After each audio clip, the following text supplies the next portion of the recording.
Hello, my name is Aaron Petra. I'm a physician assistant working at the Institute for Minimally Invasive Spine Surgery here in Holyoke, Massachusetts.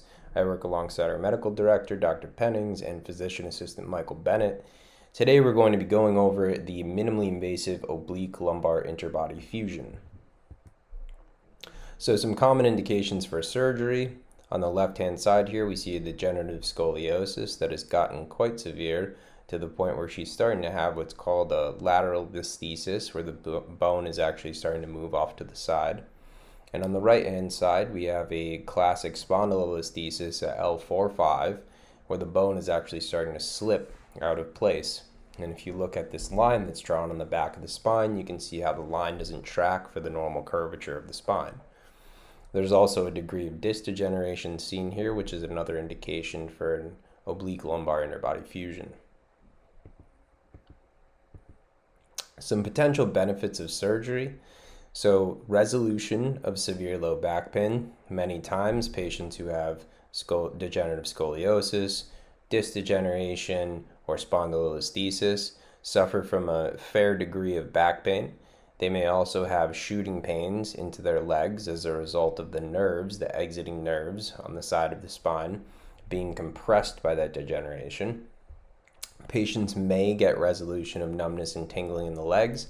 However, numbness and tingling is also a sign of nerve damage, so it's difficult to adequately quote patients on what their resolution of those symptoms will be.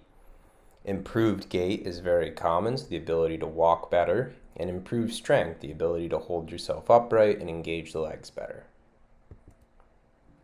The expected hospital course for surgery. So patients arrive the day of surgery, they check in with our preoperative department and meet our nursing staff.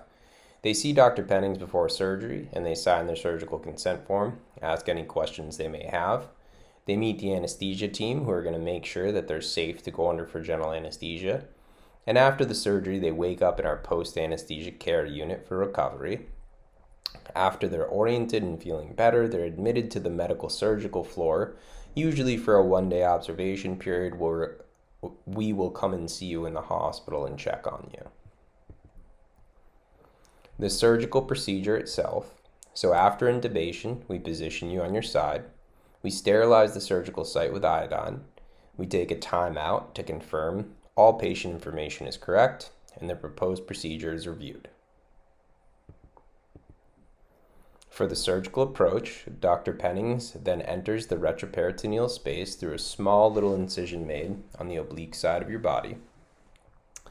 The disc material is removed using tiny little micro instruments to pull out pieces of disc.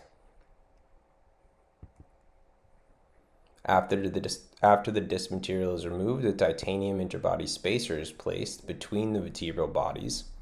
This is a picture of one of our spine models in office showing that interbody spacer. This is done through the same incision that Dr. Pennings uses in the first place to remove the disc material.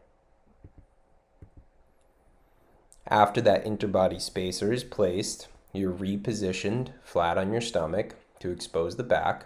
The back is then sterilized, and Dr. Pennings will make small little incisions on the back in order to place minimally invasive screws into the vertebral bodies above and below where the spacer was just placed.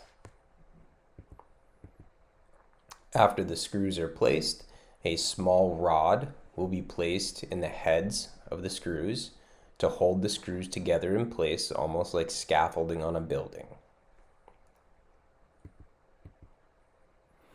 At that point, the fusion procedure is complete, and we'll close the incisions using subcutaneous sutures with some steri strips over the surface of the skin. There's also some dressings that are placed over the top of the steri strips that can be removed either the day after surgery or when you're discharged home. For recovery and follow-up, we recommend about an 8 to 12 pound weight restriction for the first 6 to 8 weeks after surgery. We want you to limit bending, lifting, and twisting, walk as much as you can, and try to slowly get back into regular ADLs.